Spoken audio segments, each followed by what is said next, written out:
We're going to start on module 4 today. This is kind of my more fun topic because you guys already have your systems. Okay, so you guys are not necessarily operating the systems yet, but you guys have seen how they're built, you're seeing how they're working, we've turned on the pumps. Okay, so this one is not really me doing a lot of talking. This is going to be me doing a lot of brainstorming with you guys and getting you guys to understand your system specifically. Okay, so obviously I'm testing you guys now because you guys have done module 1 to 3. So all of the boring stuff that I taught you in module 1 to 3 is now coming to shine here in module 4. Why did we need to learn all the stuff in 1 to 3? Okay, so being a successful farmer is going to give you some tasks for your system, things like your daily tasks and things like your weekly tasks.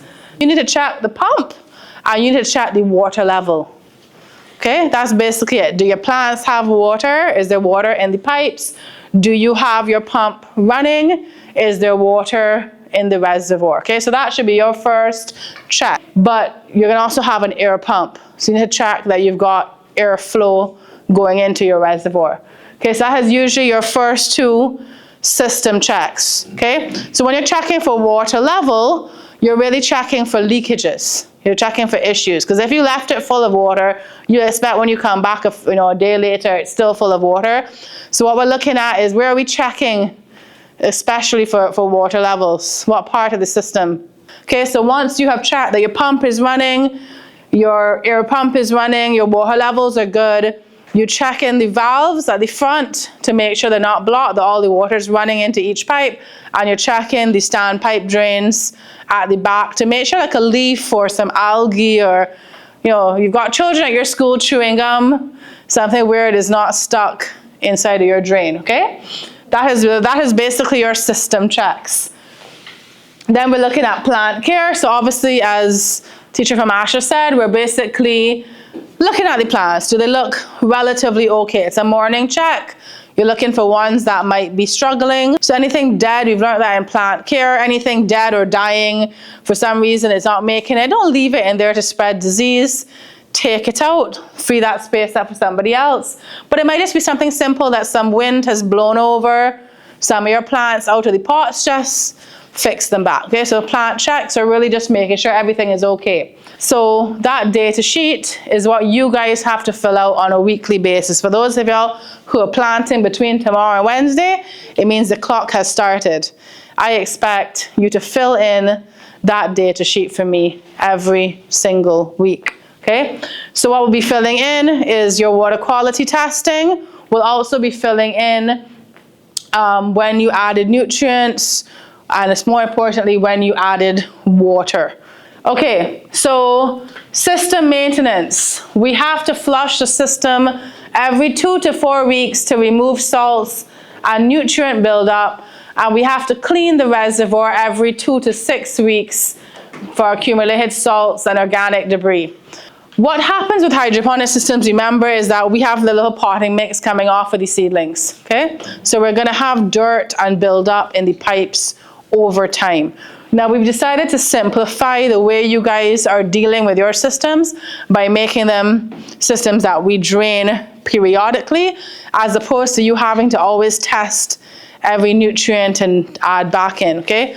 So what would happen over time when you add nutrients? So let's say that I've added in, we'll keep this simple today, 3 nutrients, A, B, and C on day 1. The nutrient concentration is obviously going to go down as the plants use it. However, I don't know which nutrient went down. I don't know if it was A, B, or C, all 3. Okay, so let's say my plants grew and they used up all of A and all of B, but there was still 20% of C left behind. If I go and I put fresh nutrients on top of that water, I'm now going to have 100% A, 100% B, but 120% C. Okay, so over time, if I just keep adding back in nutrients on old water, I'm going to have these nutrients building up, and you might end up with nutrient toxicities. So to avoid that, we flush out the water periodically, so that basically we're starting back at 0. So when I add in my nutrient pack, I'm pretty good at understanding that I've got the correct mix that I need, okay? So there's no set rule in terms of when you have to add this in. Okay, notice I said it's anywhere between 2 to 4 weeks.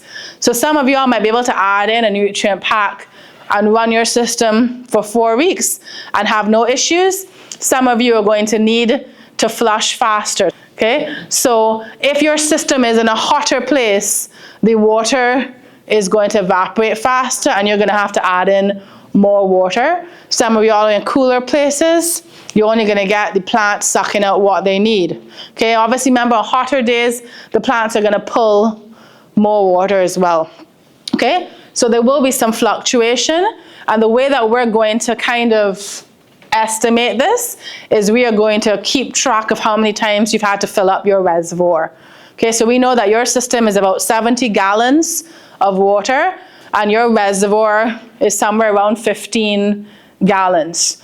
Okay, so by the time that you guys have filled your reservoir 4.5 to 5 times, I know that you have switched out all the water in your system. Okay, and it is time for you to flush and redose. Okay, so that's why part of this tracking is very, very important. Okay, because in tracking, we're going to see how your system responds. Okay, so what we're giving you is a generic mix. Okay, it will do for most plants. Okay, so you guys will also learn from how you add in your mix as to whether it was enough. Okay, because that's where we'll be looking at things like the deficiencies, the color of the leaves, the growth of the leaves. Okay, because you might find, well, I put in this one pack and it lasts me for 3 weeks. Okay, or I put in this pack and by 2 weeks I can see that the plants seem to be struggling. Okay, so yet again, you guys need to report back to me on what is going on, keeping the records so that we can adjust your dosing rates to suit. Okay, so keeping that in mind when where you've situated your system, you know, how are you going to drain the system? Where is the water going to go? So most of you luckily have some kind of farming on the school already, vegetable beds, plants, and you can put all that water onto those plants and vegetables. Okay, so here is the most common issues that we're going to get. Mistake 1 is usually ignoring pH. Okay, so I am going to make you guys monitor your pH. We may not do a lot of dosing to start because, as I said, I want to break you guys into this slowly. So we're doing the ready-made packets. Okay, we're going to see how your pH is, and more than likely, I will adjust it the first time for you guys. After that, we will then kind of work through it because adjusting pH can be quite tricky, right? But you need to monitor your pH levels, okay? Because if your pH is not where you want it to be, you're not going to get a very good yield off your hydroponic system. Most nutrients can only be taken up at particular pH levels, so we have to try to keep the system there. Second mistake, cheap products, okay? So hydroponic nutrients are going to be expensive, but you get what you buy. Okay, if you buy something that is not very good, you're probably not going to get very good results. Mistake 3 is also using the wrong nutrients, so be careful of what you plant. The nutrients that we have are literally for what we've said. They're for like batch cropping. They're designed for someone that's growing a range of vegetables. But if you decided that you want to do only sweet pepper, so only eggplant or something that has a much higher nutrient demand, you would need to invest in the nutrients for crops that fruit. Okay, so this one here is more for the general lifespan of green and leafy vegetables. It will handle some fruiting crops in small amounts, but if you were moving on to fruiting crops for the whole system, you would then need to start with the basic grow nutrient and then switch to the flowering nutrient after. Okay. Mistake 4 is also sanitation. Sanitation is going to be the most boring part of your job, the most tedious part, but you have to clean the system, okay? So it comes back down to if you're seeing pests or diseases on the system, you don't take out the dead leaves, you don't scrub the pipe, you don't scrub the net pots, you don't wash the hydrotone, you have a chance that that same disease is just going to come back onto your system, okay? Sanitation is also something that kind of stops problems from happening in the future. So if you're on top of your sanitation, if you're on top of cleaning, a lot of times you're not going to have disease outbreaks, okay, which makes it cleaning easier every single time you harvest. But if you let build up go on for months and months and months, then you're going to find that it's going to be really challenging to get it done properly. When I say sanitation, now we have different levels of sanitation. Some people are going to scrub pristinely, like very, very, very clean. Some people are not going to clean at all. Okay. I tend to do aquaponics in Barbados, and we really don't sanitize the same way as hydroponics because we want bacteria to grow on our pipes. Basically, we don't ever take the water out, okay? But if you guys are, say, for example, breaking down your system for summer, please clean it before you break it down. It's much easier to clean when the system is wet, before all the gunk has dried on to the bottom of the pipes, okay? So sanitizing means things like soap and water, and in some cases you can even use dilute bleach, okay? But usually soap and water is usually enough. Mistake number 5 is not getting the training. So you guys have not done this mistake. You guys have been trained first, so y'all should be killing it when you get into your systems. Okay, but yeah, at the same time, you've only had a few days of training, so keep in mind that you haven't learned everything just in these short days. You're gonna learn as well on your system. So whenever you have issues, please don't be quiet, okay? You've got me to annoy, you've got my WhatsApp, you've got the ministry's numbers. If you're in doubt, please ask a question. There's no stupid question. We're going to answer all questions that you pose to us, okay? Okay, so the challenge to make hydroponics successful. So basically, we know that hydroponics is giving us this chance to grow more and more plants in the most efficient way. And we do know that this can be a business. However, you have to run it like a business because hydroponics has a large capital expense.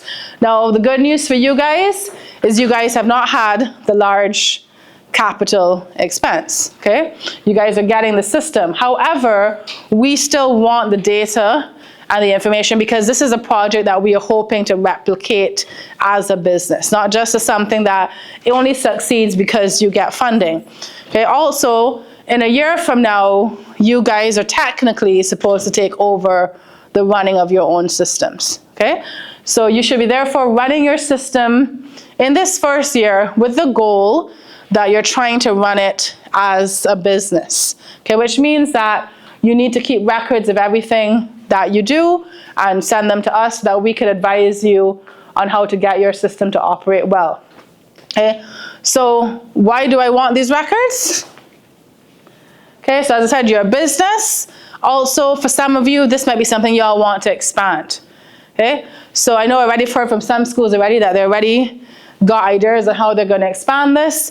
And that is the main reason we need that data too. Okay, because once you guys have shown that you guys are capable of running these systems, then there's the opportunity that you may get expansions, or you may be able to actually go and get your own loan or set it up yourself. Okay, so today we're going to go into planning, okay? Because remember, you guys are supposed to be training others. This is not just for the school to operate in a bubble and that is that. Okay, as far as I know from this project, you guys are going to have people come to your schools, whether it is people from the community or parents or even yourselves, because see, some of you guys already want your systems at home, or some of you might be thinking, well, hey, I could retire from being a teacher and go be a farmer instead. You never know, okay? So we need to understand what an effective plan is, okay, and how we are going to track all of these things. So even though you guys may not be actually having to put out this money, okay, we're going to make you guys track everything you do so that we have a cost associated with everything done. So normally, there's many different components to your plan. Some people like to start in different areas, but the point is that there really is no starting point. They all kind of connect, okay? So the first thing normally is obviously you have to figure out the amount of money you need for this system. So I've done that part for you all this time.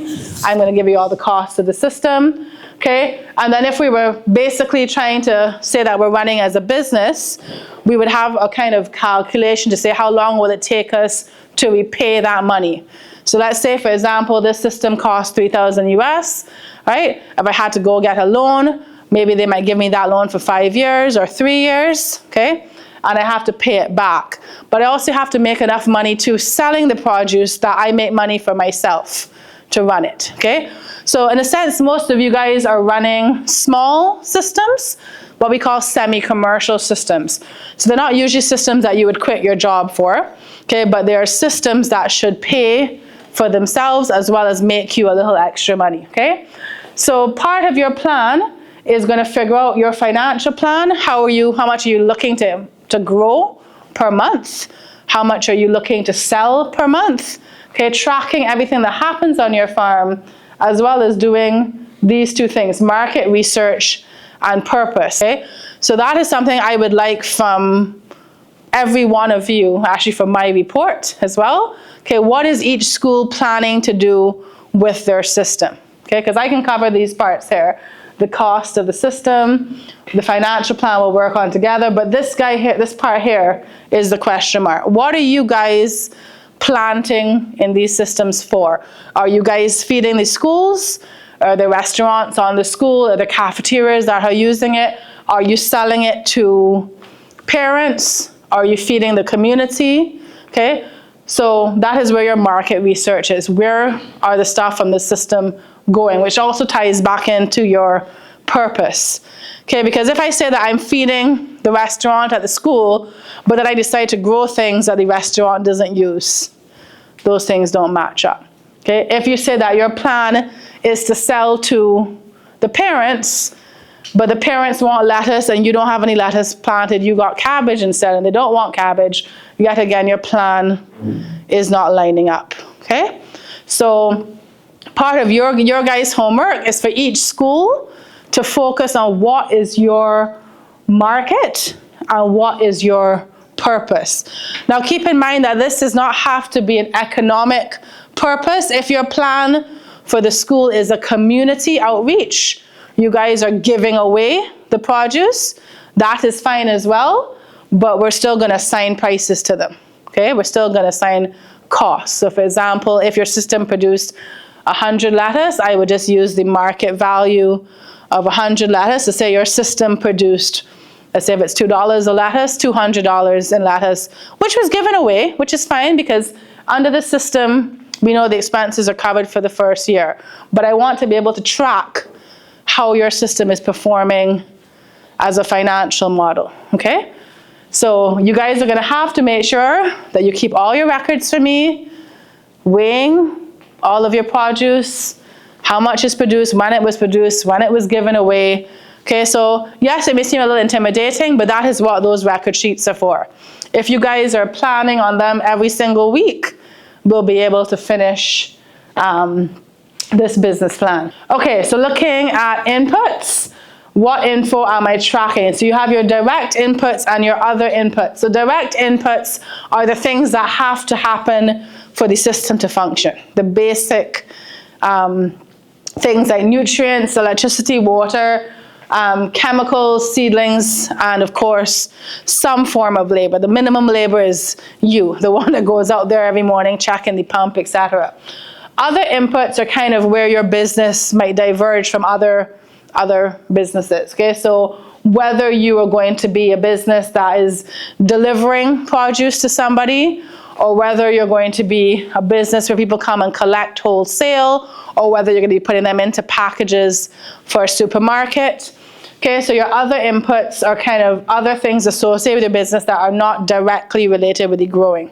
Okay, so labor, another labor could be a delivery person, someone driving a truck, delivering your items, or somebody that is in the packaging area, packing and sealing bags.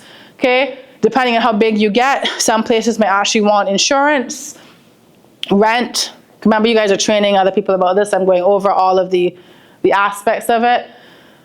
Office expenses, this is like the admin side of it, advertising, selling out flyers, doing little labels for your products, things like that. As I said, delivery costs and packaging, okay?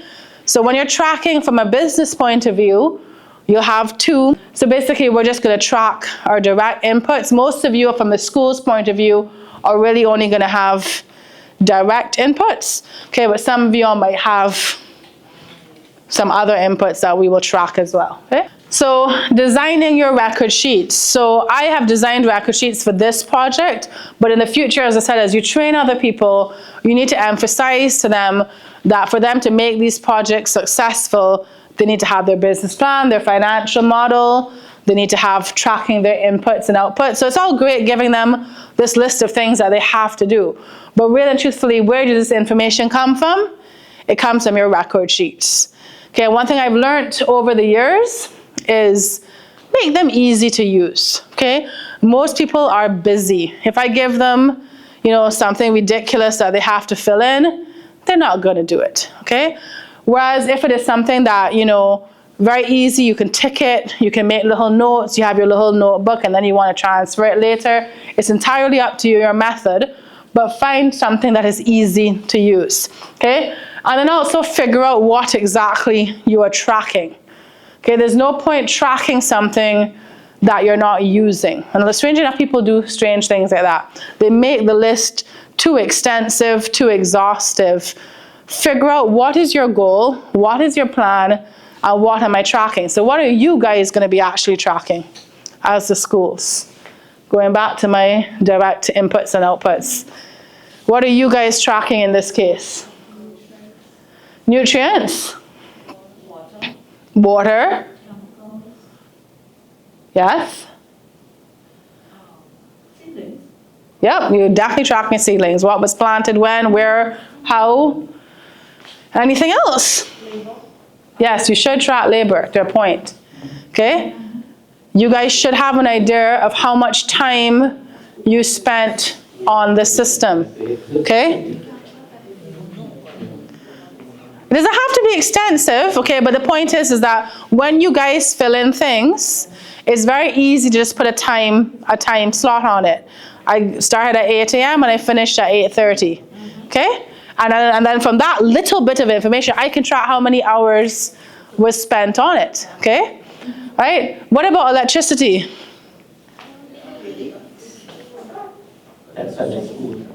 But you can kind of track it still. Okay, how we're going to track it is we're going to look at electricity bill, how much is per kilowatt hour, and we're calculating how much your pump is using per kilowatt hour. Okay, so that's just based on the general electricity bill. But yes, I still would like a figure for this pump that's plugged in 24 hours a day, how much electricity roughly it is using. Are you guys going to be tracking anything on the other side? Yes. How about like electricity with the moon or dark light, moonlight? No, but you could track weather. I find that, yes, weather will assist you. Hydroponic systems, because they're not in soil, they don't really have to worry about these cycles that much from an environmental point of view. But what you would be tracking is things like sunshine, hot days, cooler days, rainy days. Why do I care about rainy days and hot days with a hydroponic system? Right, so on hot days, more evaporation. On really rainy days, I may even be getting rainwater entering my system, okay? Kind of diluting some of the water in there, okay? So tracking weather is a good thing as well. Also tracking, I mean, obviously this is running for a whole year. Storm events, okay? Like if anything is happening, high wind, okay, things getting, so basically there's a part on your record sheet which has a comment section, right, where basically you guys can just track or any observations that you saw for that day. But strange enough, what else would y'all be tracking at your schools? Packaging. In terms of if you're going to be selling like... Yeah, okay, so you guys can be tracking packaging as well. Packaging and maybe office expenses. But I was thinking too on the direct side under labor. She's laughing because I think she knows what I'm talking about. What should y'all be tracking? What could actually be a good thing and a bad thing for your system? Students. Okay, please track when you brought students to the system, because if we are looking at how your system is performing, we can't figure out, well, why did all of these things die this time around? Maybe we might correlate it back to students. Okay, students touching the plants, students moving the plants, students spraying the plants with random things. Okay, so keep in mind that y'all should also be tracking student involvement on the system, as well as visits. Okay, so when you have tours or people coming to see the system, okay, because maybe someone came through and everything was fine, they trip on the extension cord and unplug the pump and you didn't realize, okay? So track anything that happens to your system as well, okay, because that will help you guys troubleshoot. And yes, you'll be tracking things like iguanas. Iguana damage, you saw monkeys that day.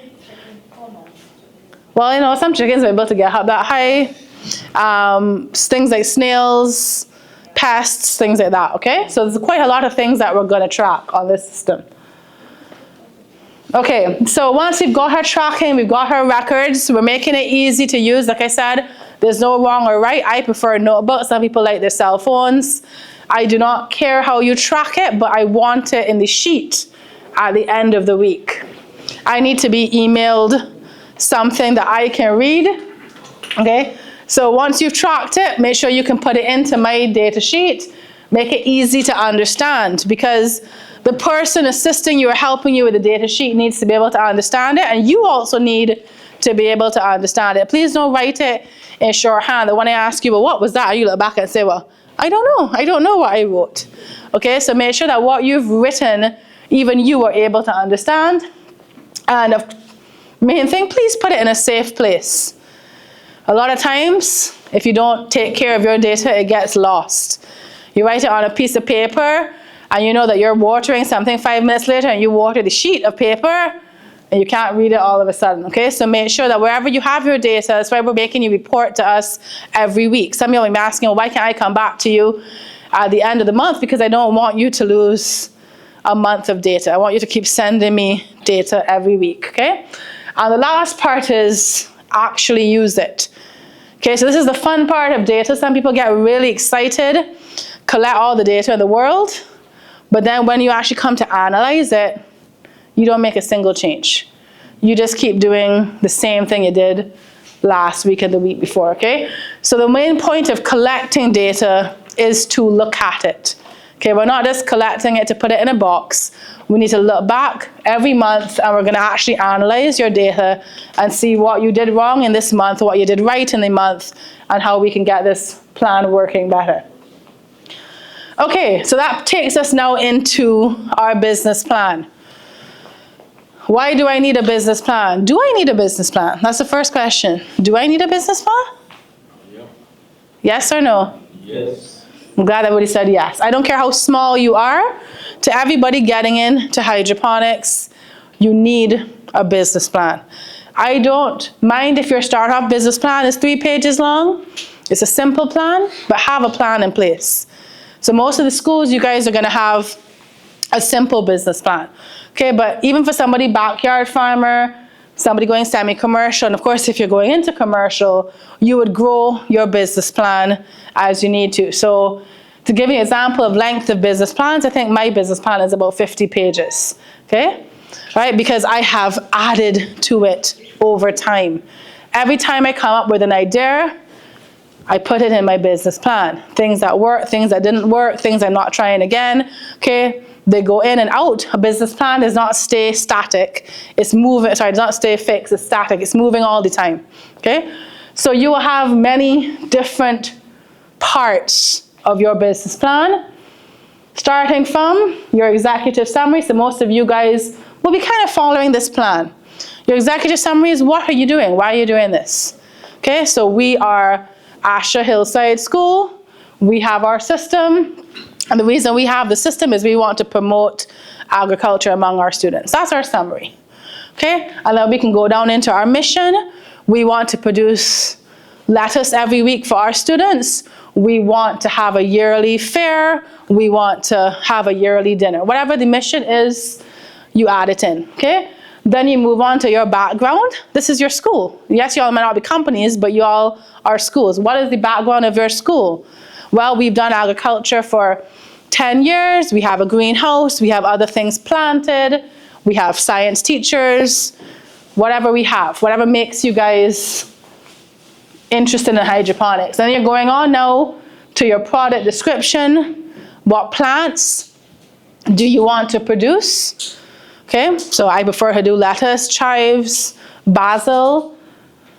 Moving on to your marketing plan, I want to sell it to students and families, or I want to feed the community, or I want to, sell it to a supermarket, okay, and raise money for the school. Okay, so whatever your plan is, competitor analysis, who are you competing with? So who are you guys competing with? Each other. No, not really. Well, technically, yes, you all are kind of competing with each other, but who are your main competitors? Importers right now, as far as I'm concerned. Okay, the majority of your fresh vegetable is imported, is it not? Okay, so your main competitors are supermarkets, people that are importing vegetables, okay? But obviously, yes, there will be other hydroponic farmers and there will be other vegetable farmers. Okay, SWOT analysis. Okay, so for a lot of you as the schools, this has never been done in St. Martin before. And I guarantee that once people start visiting the schools, the first thing they're gonna say is, how do I get one? I'm not coming back, that's not my plan, okay? So how are they going to get one? This is where people that have been building the systems can start to think outside the boxes, okay? Because some of y'all might be vocational schools, some of y'all might have maintenance teams, okay? So in terms of this could become a way of earning money for schools, it could also become a way of earning money for you as a private person, okay? Building of systems, setting up systems, growing seedlings. We already see there's a problem here for producing seedlings on this island. Okay, so if you're already producing seedlings for these systems, you can also produce seedlings for other systems. So that's opportunities there, as well as the vegetables themselves. So you guys might have started off saying, well, we're just gonna grow for the school, but then the demand from the community might be higher. People might approach and say, well, can you grow for us as well? Okay, so there's opportunity as well there. Okay, so one teacher might say, okay, well, I get to cover operations 1, 2, and 3, and you cover 4, 5, and 6, and you might rotate it through with different students or things like that, okay? So having a list of what it is you guys are specifically going to do. Maybe you might make Wednesday your plant day for checking the system and pulling off dead leaves. You might make Friday your day for testing water quality, okay? So have an operational plan. And then obviously we'll also have our financial plan.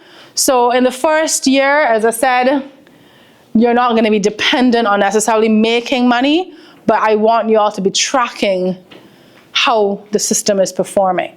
Okay, so have some kind of plan in place on how you're going to track this. We kind of have it in our record sheets already.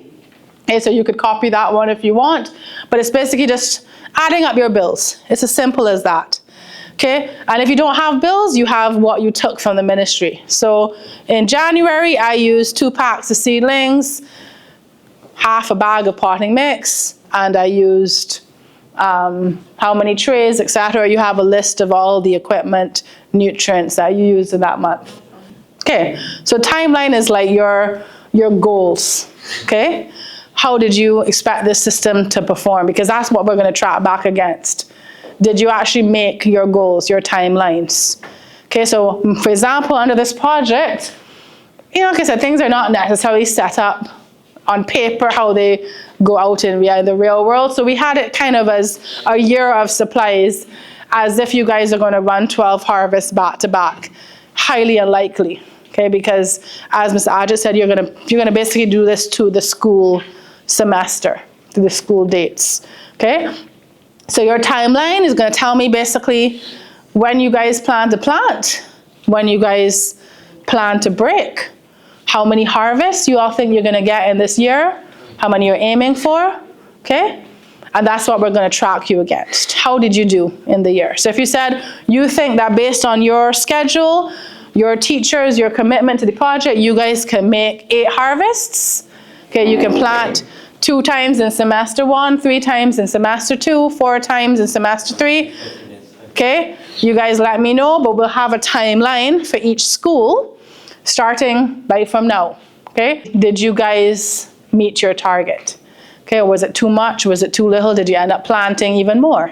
Okay, did someone decide to come in during the summer and plant away? Because some of y'all might decide to do that by the time you get there. Okay, So timeline will just give you something to track, okay? So as I said, whether or not you're going for a loan, whether or not you've been given a free system, whether or not you're tiny, you should have a business plan, okay?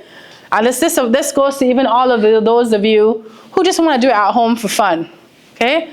You should still have a business plan. If you're small, your business plan might only be 2 pages, okay? If you're larger, 5, 10 pages. If you're like me, commercial, you might be going to 50, okay? Right? But you should have some kind of strategy or plan in place. Okay, and this is obviously going to help you evaluate what you need. It's going to let you know when you need to reorder things, when you need to buy things, what you need to have in stock. Okay, and then it's going to also monitor if the system is actually working for you. Is it doing what you wanted it to do? Okay, have you reached your goals? And of course now, because you have this plan, you can change it over time. You can take out things that didn't work, put in new things. All right, so going back into our same business plans, as I said, we'll be looking at things, especially as you guys are training people, you guys should have all your stuff in a template, as I said, because people coming to you, students, even people from the community, they need to understand how this plan is tracked and how you kind of get your parts together, okay? So for me, the biggest and most important part of the marketing, without money, your system will face plant at some point, okay? So you could have the best business plan in the world if you are not covered on the marketing side. Okay, you've gotten everything else, but you can't sell a thing off of your system. That is the death toll for your system. Okay? At the end of the day, I think most people forget this when they start business plans. So all of my life, I have started with this beautiful bubble. And what drives me is this. Okay? Because when I do my market research, I may be new, and I have decided to go and ask people, okay, well, what do you guys want? And everybody tells me they want lettuce, and I grow lettuce, and when I turn up with the lettuce, they say, no, we bought it from somebody else. No, thank you. My business is kaput, okay? Marketing plan is not just about what you plan, but when you actually have the produce, can you get it sold? Whether you have a contract with somebody, whether you have an agreement with somebody, but the point is that you need to get your products to market. If you fail to get your products to market, your business is effectively dead in the air. You could have every single one of these bubbles perfectly done. But if you can't sell your produce, this whole plan is effectively fizzled. Your marketing plan is one of the most important things you have to focus on, okay? You're not growing plants, you're selling plants. Okay, I could have a successful hydroponic system and grow everything that looks beautiful, but if I can't make money off of it, it is not going to succeed, okay? So I understand that there may be plants that you like, but you have to make sure that your customers like the same plants.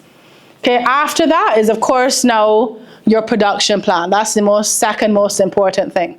Okay, because obviously now that you have a market, you have to produce, which means that your operations have to be working. You have to understand how to get your system working, how to fix problems, how to troubleshoot it, okay? Make sure that you have all your inputs ready, you've put aside your money to buy back nutrients the next year, those kind of things, okay? So usually those are your main 2 things that you spend most of your energy on. Your marketing plan and running your system. And then of course, the one that all farmers, and I'm assuming teachers are going to hate too, the bottom one. Okay, having your financial statements, having all that data and records put into something that's telling you how well your system is doing. Okay, for a lot of businesses, we don't track these things. Okay, a lot of businesses fold after years because they know cash is coming in, but as cash is coming in, they just spend it, okay? But they don't actually see if they're making a profit or if their spending is actually sustainable, because then you might find yourself pulling from your own pocket and say, well, when I sell next week, I can just pay myself back in a sense. But because you're not tracking, you don't realize that your business has actually been losing money every year. until it comes to a point where your debts have outpassed your income, okay? So this is a lot of times what's happening with farmers all throughout the region because we don't like this part. We don't like the business side, okay? And that is something that I'm going to stress with you guys as the trainers. You cannot get people into farming and not get them into this, okay? It is a part of farming that in my view, I don't like. I hate the business side actually. I find it the most tedious thing, okay, to have to sit down and do all of this. If you're lucky and make enough money, you can then pay somebody to do it for you, okay? But at the same time, as always have people getting into business, you still should have a good knowledge of how your financial plans work, because that's how when you realize if people are stealing money from you or cheating you out of the business, okay? So you still should have an idea of how to put in cash flow statements, financials, etc. So please stress this with people that are getting into hydroponics, okay?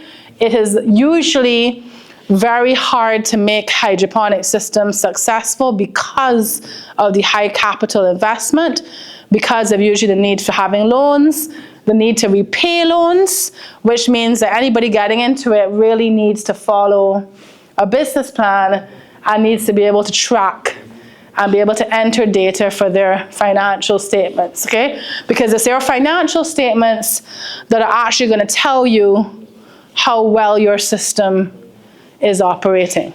Under your financial plans as well, funding is a great opportunity for hydroponic farms, and this is usually where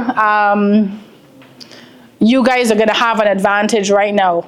Hydroponics is a buzzword, aquaponics is a buzzword. There's actually a lot of funding out there for projects like this, okay, especially for the Caribbean, because we know we're having problems with food security. We know we're having problems with climate change, okay? So obviously from your business plan point of view, it is fantastic if somebody gives you a system, okay? It reduces your capital expense right from the start. So definitely there's a lot of opportunity right now.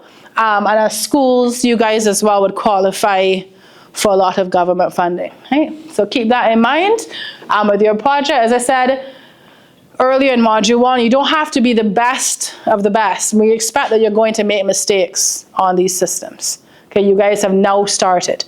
But the main thing is that I want to know why you made the mistakes. That's why we want the records. We want to work with you guys. And having that information will kind of be able to push another project. So I think the ministry made that quite clear to you guys in module 1. No pressure, but this is at you guys, okay? Because if this project fails, if nothing comes out of it, it's highly unlikely you'll get funding for a second project. So we've kind of gone through this already. I've just given this to you guys because obviously when you're teaching, you're going to have to teach a part of business. So obviously you have your profit and loss statements, your cash flow statements, your balance sheet, your break-even point. That is the point where you've made back the money that your system cost you, okay? And then of course, your financing needs. And financing needs can be short-term and long-term, okay? So for some of your financing needs, right, the short-term ones would be like a year of supplies, the cost to run the system for a year. But your long-term financing requirements might be that by year 2, you want to double in size. So you would like to get more money for capital, right, to get a second system up and running, okay? So you have your short-term goals and your long-term goals. So financial modules help forecast revenue, income, balance sheet, and cash flow. Okay, some people will do them for up to 10 years, but most banks or lending institutions usually ask you for 3 years to have a 3-year plan for your business. Okay, so obviously hydroponic farms have significant costs, main one being usually nutrients are the highest, followed by electricity, followed by labor. Strange enough, not water. Okay, water is really negligible in hydroponics. Okay, the amount of water, because you are recirculating the water around, okay?